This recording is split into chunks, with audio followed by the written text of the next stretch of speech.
If God put you with me, if God has assigned me to you and you to me, God has put me in your life to change your mindset. So you got to have a open mind. You have to think outside the box. You have to be ready to evolve. You can't have the mindset or the poverty mindset of take me as I am. Ain't nothing gonna change about who you are, but you can evolve and you can become different in order to receive well-being. So, yeah, if you're not ready to think outside of the box and you just want to remain inside of a box where people accept you for who you are and do not challenge you to change, okay? And when I say challenge, I don't mean fight you to change. But when you see how they operate outside of the mindset you in, you're open for change. If their mindset is outside of the box of your mindset that's keeping you in a box. And think about it. Are you really happy in that box? Are you curious about what's going on outside the box?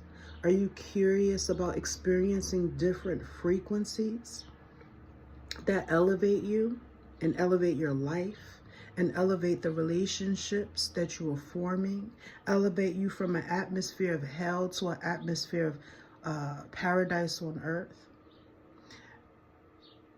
So if God put me in your life, it's not to judge you, it's not to change you, but it's to inspire change if you're open to it. Okay? And so if God puts me into your life, you must be willing to think outside the box and evolve.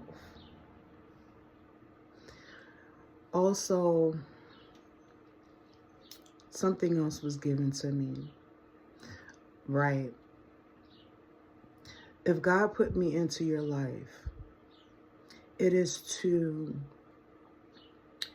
help you to form different outcomes and to transform your demons into helpful beings.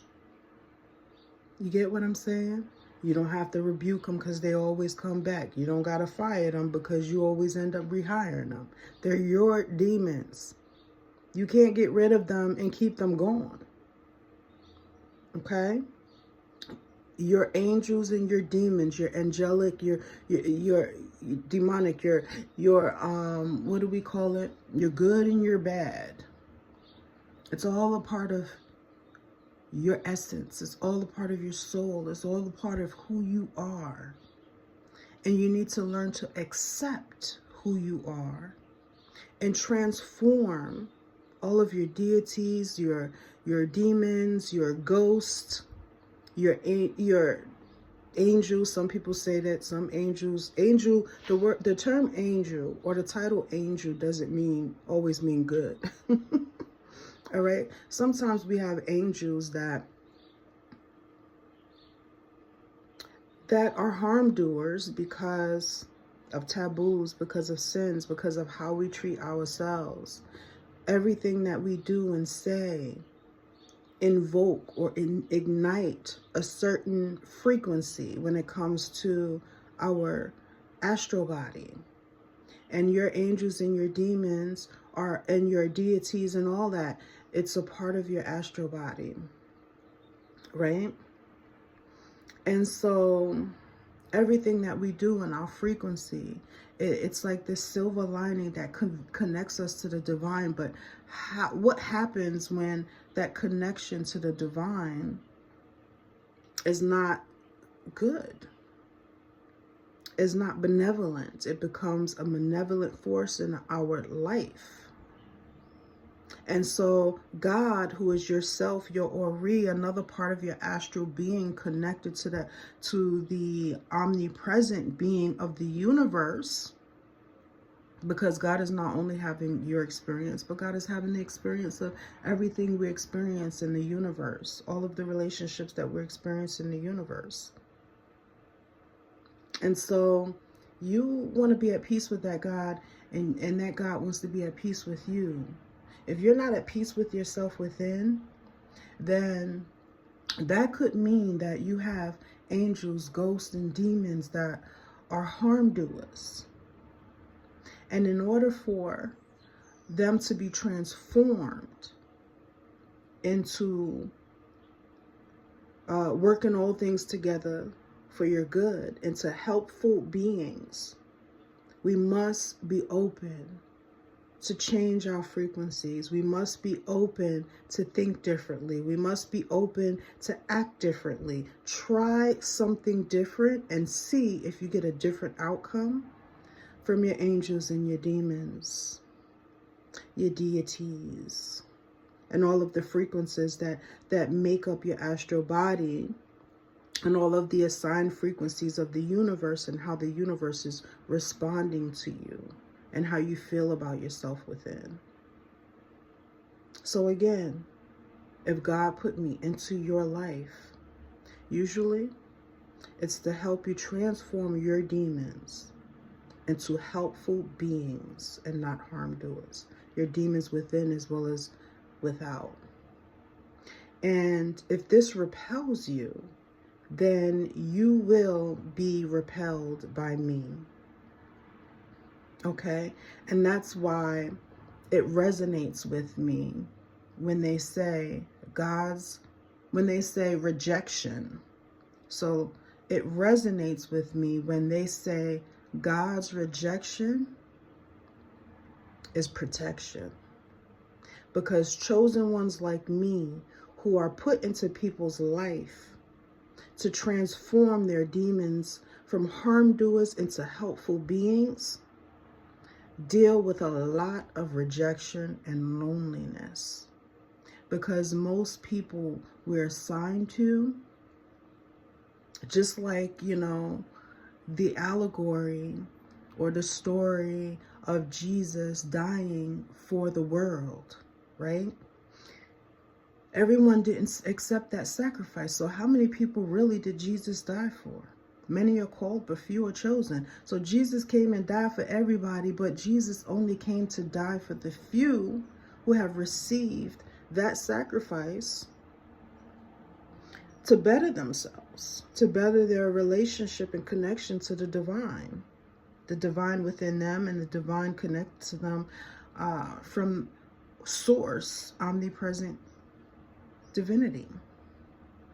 And so, yeah, we can feel unhappiness because of the constant repelling, the constant ghosting, the constant accept me for who I am. And we can't do that.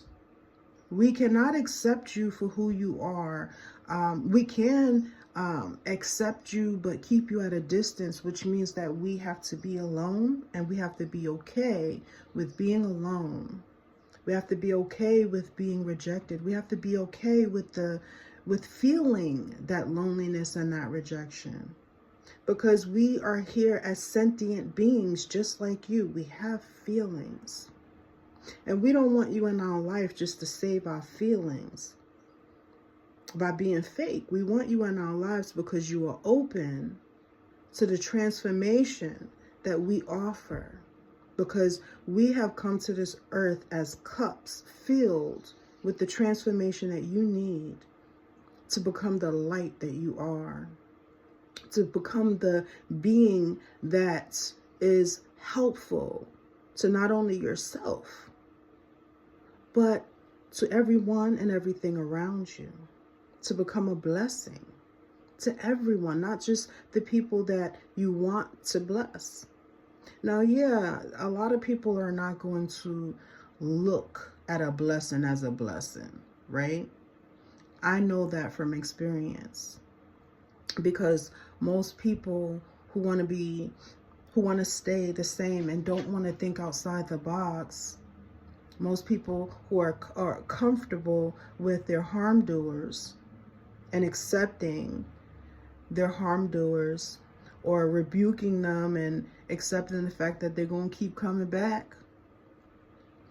You know, these people are going to constantly look at the chosen ones as challengers, which is why I used that word in the beginning. We're here to challenge you. We're not here to challenge you. I received that language from those who look at us as a challenge. And so that's why I use that term. But I use a lot of terms that need to be corrected because it's defamation of character. We're not into your life to challenge you. We're into your life to inspire change. And inspiration is a fire. And in order to receive that fire that will consecrate everything within you, not only consecrate your demons, but to transform them into helpful beings and no longer harm doers. Sometimes they're not harming you because they don't want you to keep rebuking them and sending them away. Sometimes they're harming people around you, and you cannot form good relationships that satisfy you and that satisfy you consistently, instead of having to deal with temporary satisfaction. Every time you feel satisfied, you got to look forward to it leaving you at some point. And we accept that. We accept it, right? And so the chosen ones like me, we're only chosen because we've answered the call. Okay, we've decided to be the divine spark in the flesh, like the allegory of Jesus, the Jesuses of the earth. We decide to come here as living sacrifices. And we can do all the affirmations in the world to affirm and to change the outcome of why we're here. Because we are struggling. We out here in these streets. We're sentient beings. We feel. When we were just a divine spark with no flesh, we didn't know we was going to come here and feel the rejection the way we feel it. We didn't know we was going to come here and cry the tears of warfare that we had to cry. We didn't know we was coming here to feel loneliness, like a sword piercing your chest. We didn't know we came here to feel repelled and rejected, and we didn't know that because we never experienced it before. You know, they say God knows all things. Yes, God knows all things because God is having human experiences as well as the divine experience. And so now that God is having my own experience, I know pain.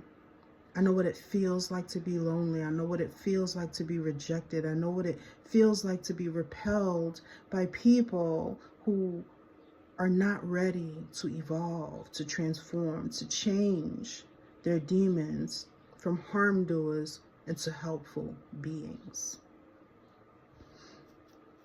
I have thoughts like this all the time, downloads like this all the time.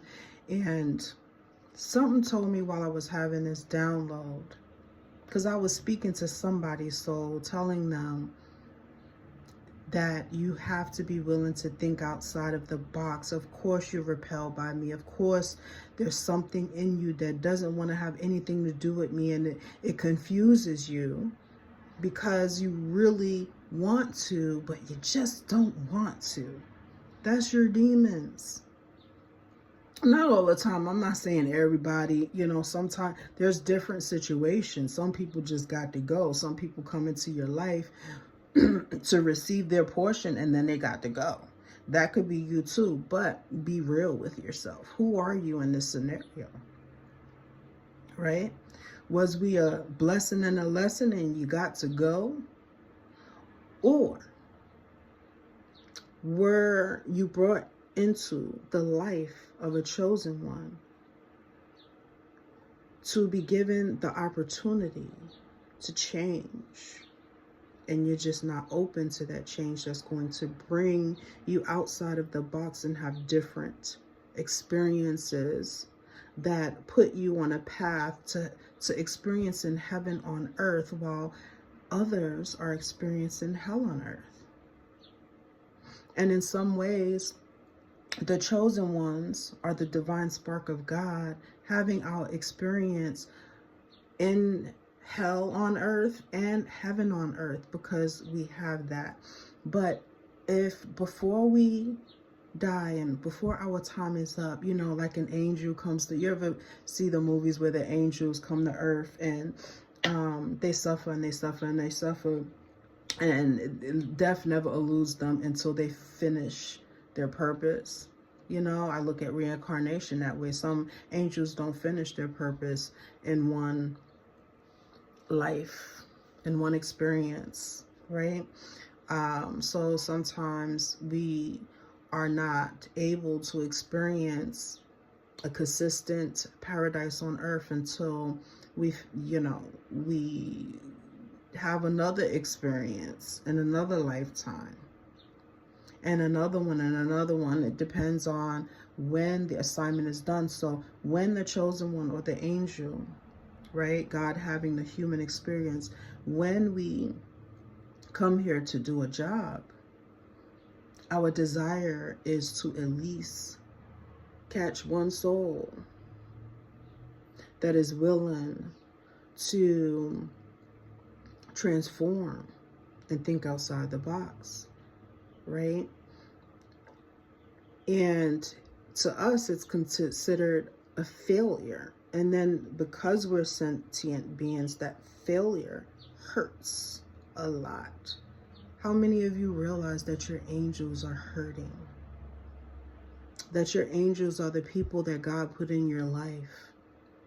That when relationships form, you are actually entertaining angels and you do not know it. Just because that angel don't know that they're an angel, or that chosen one doesn't know they're a chosen one, or that light worker doesn't know they're a light worker in your life, doesn't mean that that's not what they are. Some of us are just more open to the quote delusion of it all, the allegory of it all. And when we're open to it, we understand the outcomes. We understand what's forming from the frequencies that we experience, right? And so, yes, we feel pain, and not only pain, but we feel the frequency or the energy or the lightning of failure when you walk away without receiving the gift that God has put in our cup to pour into your life. And a lot of times that gift is to evolve, to transform. You, who are most of the time harm doers, right? Some of you feel like devils because you don't want to cause harm in every life that you experience, every relationship that you have, but you look back and you realize, damn, I'm the common denominator. I'm the problem. When you're able to realize that, then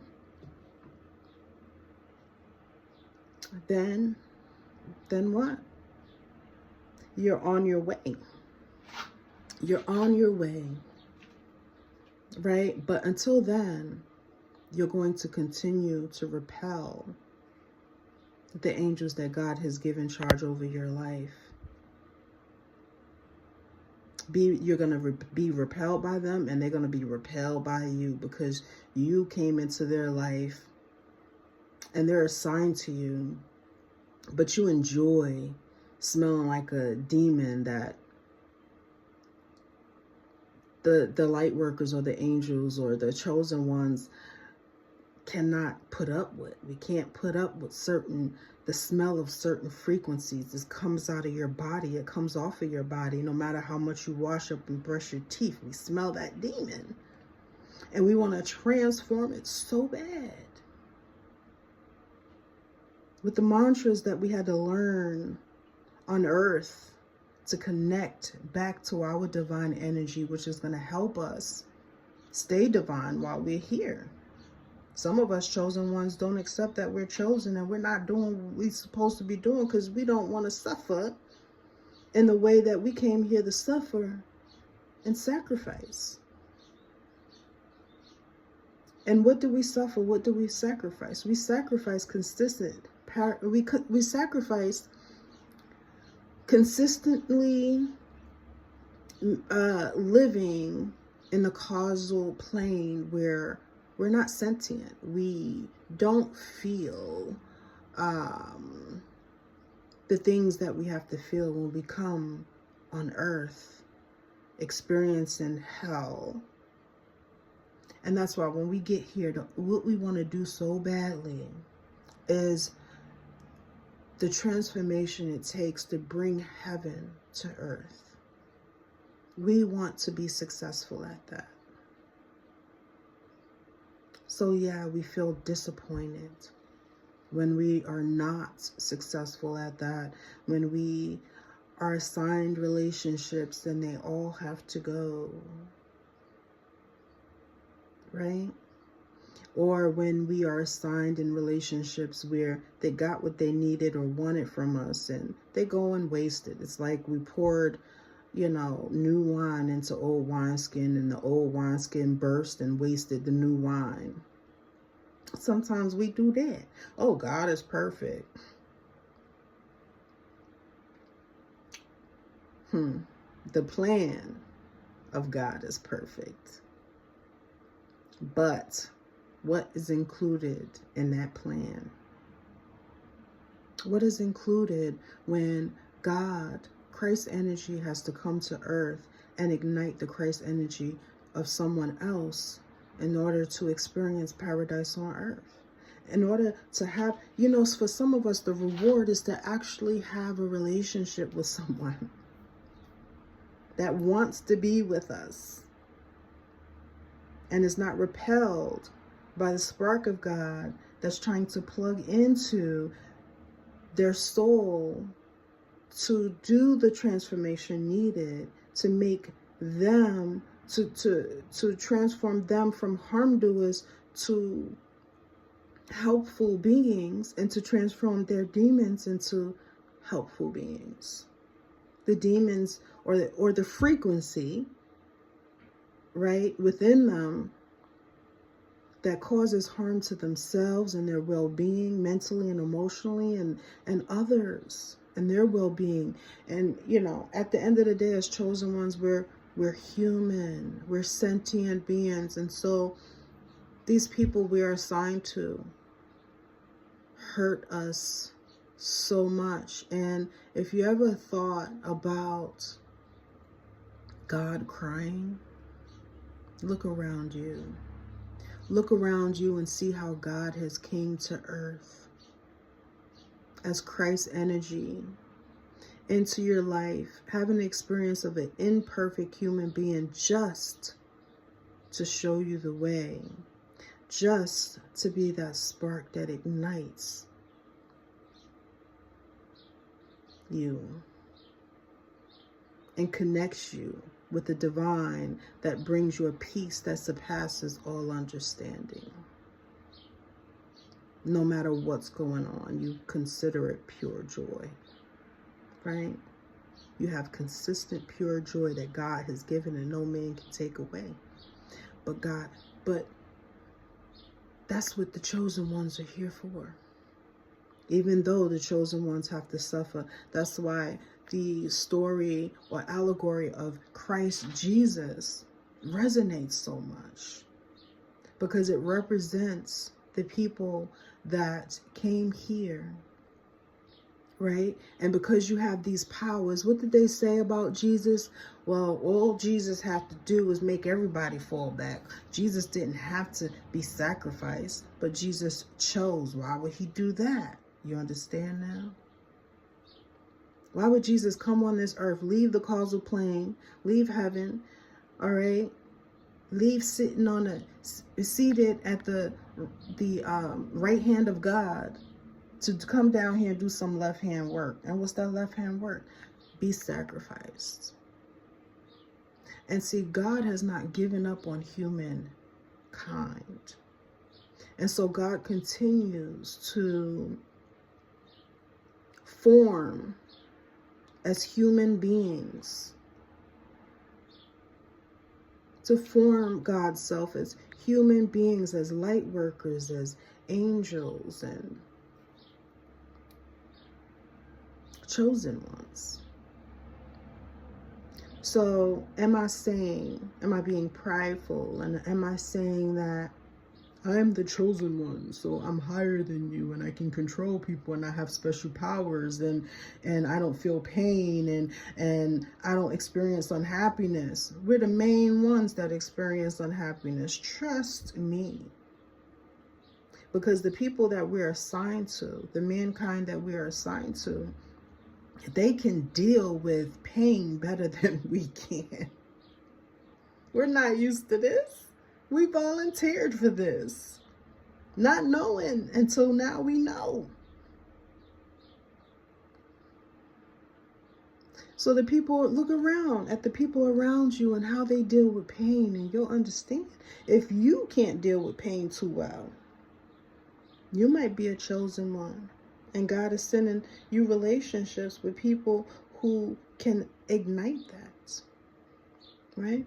And so help us out, bro. Help us out, sis. Be willing to step outside of the box. Be willing to be transformed by the renewing of your mind so that your demons can become helpful beings and no longer do harm. All right? So let me just say my spiel. If you feel in my vibe and you think you're part of my tribe, feel free to subscribe. And I give thanks to my subscribers, those who are already subscribed, and I pray for you and I give thanks for you. And honestly, most of the time I'm not praying for you in the flesh, because the flesh don't know what the spirit knows. And so I can tell when my spirit man is praying for all those and all that is connected to me. The only thing I pray for in my flesh is those who are connected to my mental and emotional well-being. And I can't feel happy unless they're happy. And that's a whole nother separate thing. Those who I put my mouth on in prayer in flesh is supposed to receive that part of me. But I know when I'm praying for for others, because it's like I can feel the frequency of prayer that is unspoken by flesh, but only spoken by spirit in the heavenly language. And I do speak in a heavenly language, and when I do, it's because I'm loving up on you, whoever is connected to me, right? And so, yeah, if you think you're part of my tribe, please subscribe. And if you think this video is going to resonate with someone, or maybe not resonate with them right away, but they're open a little bit to receive a message, or I don't know, if you think this video is going to edify someone, feel free to share it, please. It does help the algorithm. It does. And if this message is truly divine, it'll reach the people it needs to reach. I personally feel like a failure if I'm not reaching a whole lot of people. And so I'm working on gratitude for the small numbers. But that's hard. You don't think Jesus is upset that, he came and did all that sacrifice and very few? The road to heaven is narrow and the road to hell is wide. You don't think that hurts Jesus? I'm speaking allegorically, yes. And so the chosen ones, we see numbers. And when we see the road to Damascus, the road to the divine, the road to the causal plane, mentally and emotionally, that road, and physically, that road to heaven is so narrow. That road to self as God, having this human experience, is so narrow and hard for people to get to or get on. We're not satisfied with that. I was afraid to say, but we're not satisfied with that. But that doesn't take away our gratitude for the lives that we did touch. I know you think it does, but it does not take away the gratitude for the lives that we did touch. We have to go back and remember. We have to dig into our Akashic records and our causal cabinets and so that, you know, or the boxes with the pictures in it, you know what I'm saying? Or we have to go back and remember how someone showed us gratitude. But that doesn't mean that they're in your life, but someone grows. So it gives us, when someone gives gratitude, we store that and then we go back to it and we remember it, and it helps us and encourages us to continue doing the work until we get to actually experience a relationship that satisfies us as God having this human experience. We don't want to leave this earth without having the human experience of being with someone, accompanying with someone, being at peace and in harmony with someone, being a helpmate with someone, being in harmony with someone. I probably said that already. So we want to experience that in this lifetime. I do. I want to experience that in this lifetime in order for me to feel happy without, you know, the harmful causation of sadness or painful toil. I'll feel content. I'll be like, yes, I did that. I did that. Now I can go to the next level.